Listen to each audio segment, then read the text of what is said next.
welcome back to the homestead. It's been a busy couple weeks. Let me show you what we've been up to the past 2 weeks, or week and a half to 2 weeks. Ain't he cute? There he is. So we have a lot more goats to show you, a lot of more baby goats to show you. And we're going to explain a little bit why we chose the Kiko breed, and also... He's trying to nurse on my chin. And we want to talk about the Kiko mothers or Kiko breed as mothers. Sorry, he's getting me all confused. My mind's on him, and hopefully he don't bite me. But we do want to discuss with you the pros and cons of having the Kiko breed. One thing we like about the Kiko breed is that they have unassisted births. At least that's what we've experienced. Even as our Kikos were first-time moms, we didn't have to assist them. Granted, we did watch and keep an eye on them to see if we did have to intervene, but so far, Justin's getting massaged by Hulk right now, so if the camera's shaking, I apologize. But so far, we haven't had to assist our goats in their birthing. But we have woken up before and they've already had them, and when we kind of keep an eye on them during their kidding or around their due dates, and see if they just kind of keep coming to the barn and checking on them just to watch, just in case they do need help. But so far we've been very blessed, and our girls have done a fabulous job at having unassisted births.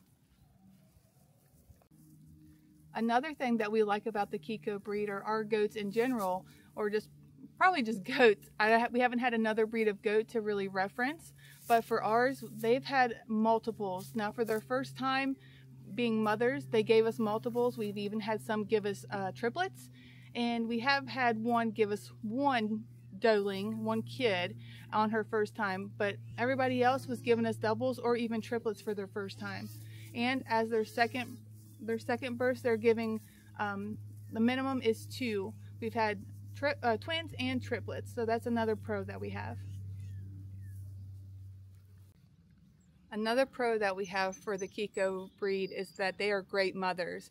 As you can see her back here, fabulous mothers. They tend to their young. We haven't had any rejections. We have had a bottle baby. This is him. As you can tell, he's all over me as we're recording this video.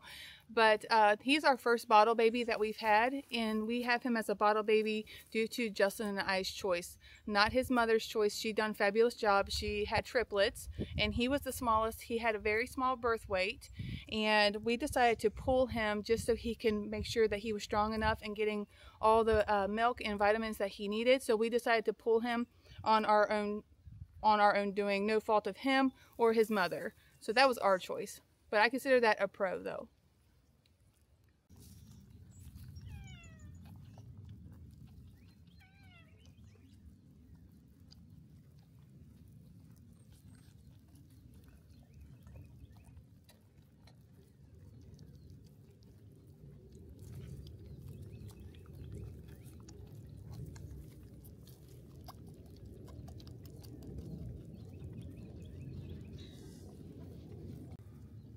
Another pro to the Kiko breed as mothers is they have a sufficient amount of milk, actually abundance of milk for their young, their kids that they have.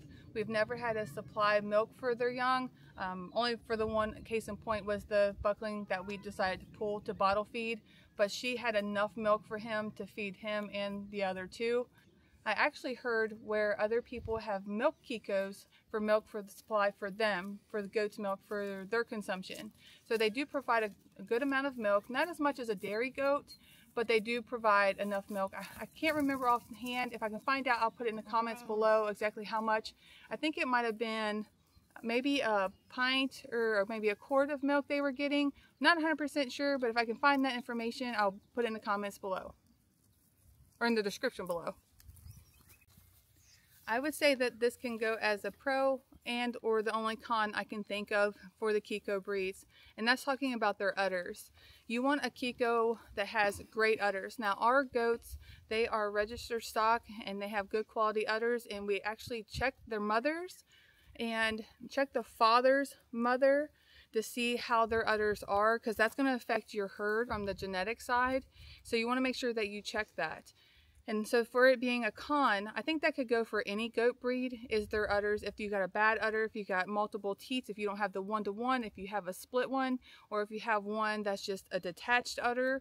If you want me to go more detail of udder types, we can get into that conversation in another video. Just let me know in the comments below. Here's an example of a good udder. Her udder, or her teat, is actually small enough, it's not blowed out. And her udder is actually good and attached here, and it's full for milk for her babies. But they actually point forward, and she's one-to-one. She doesn't have any split udders. She doesn't have a multiple udder. You can kind of see there.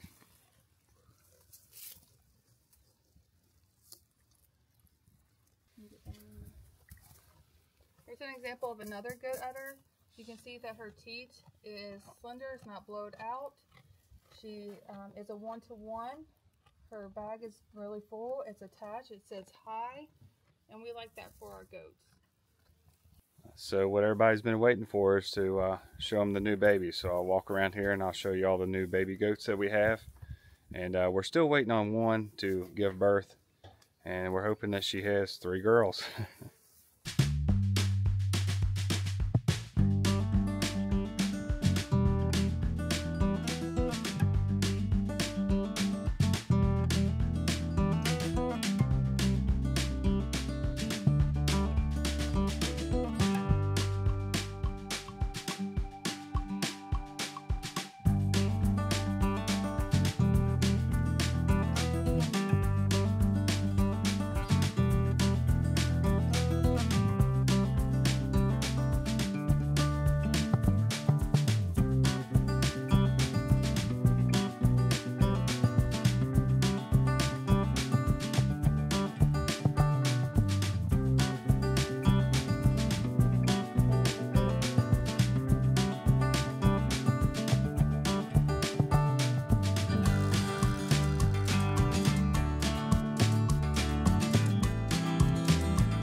So if you have a first timer, we think it's important that you have a birthing pen set up for them, just so they can bond with their new babies.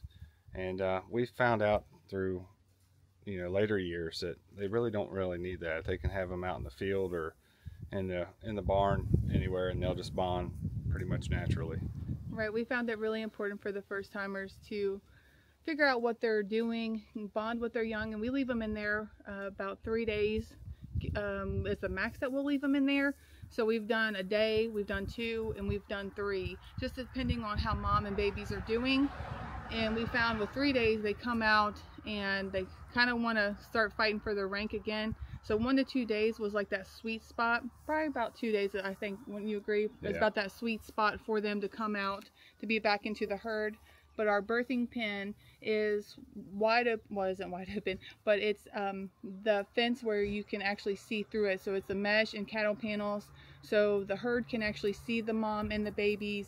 They can smell each other in a safe area. Mom's not so stressed. We noticed with the first time mom that we had, she had twins last year, and she was a little stressed with keeping her babies close and everybody else's babies. So that's just an example of how important the birthing pen is for first-time moms. Yeah, and the size of the birthing pen that we chose to do, last year and the year before, is basically just like a 6 by 4, 6 foot by 4 foot. And we actually did 2 of those. We done 2 of those. Yeah. So it depends on the size of your herd, how many stalls you want to create. Right, and 2, if you have some that are due about the same time. We had 2 that gave birth the same day, and we were able to put them into separate birthing pens, them being first-time moms. But this year we've only have the 1 that we're doing. Yeah. Another thing I want to add is make sure that you're feeding your mamas good quality minerals and also good quality hay and pellets. Yeah, we're currently using a Timothy clover mix for our hay. And then for our pellets, we are giving alfalfa pellets, beet shreds and black old sunflower seeds. And we are a grain-free farm. We don't feed our animals grain. We hope you enjoyed watching this video. If you guys got any questions, just comment below. And we'll be happy to try to help you the best we can answer your question. And I am going to be posting a birthing video of a goat giving birth, so if that's something that interests you, be sure to hit that subscribe button so you can be sure to check that out. See you guys on the next video. God bless you.